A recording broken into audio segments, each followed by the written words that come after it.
Delhi liquor కేసులో arrest అయిన MLC కవితకు 5వ రోజు ఈడీ విచారణ కొనసాగనుంది. ఈ విచారణ ఈ నెల 23 వరకు కొనసాగనుంది. ఇదిలా ఉంటే కవితను చూసేందుకు ప్రతిరోజు గంట సమయాన్ని కోర్టు కేటాయించింది. మరోవైపు కేటీఆర్ ఢిల్లీలోనే ఉన్నారు. మద్యం కుంభకోణంలో భారీ ఎత్తున అక్రమాలకు పాల్పడినట్లు నిర్ధారణ కావడంతో కవితను ఈడీ అధికారులు అరెస్ట్ చేసి విచారిస్తున్నారు.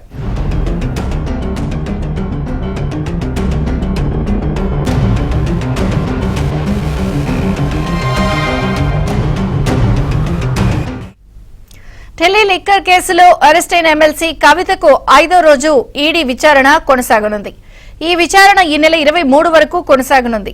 ఇదిలా ఉంటే కవితను చూసేందుకు ప్రతిరోజు గంట సమయాన్ని కోర్టు కేటాయించింది. మరోవైపు కేటీఆర్ ఢిల్లీలోనే ఉన్నారు. మద్యం కుంభకోణంలో భారీ ఎత్తున అక్రమాలకు పాల్పడినట్లు నిర్ధారణ కావడంతో కవితను ఈడీ అధికారులు అరెస్ట్ చేసి విచారిస్తున్నారు.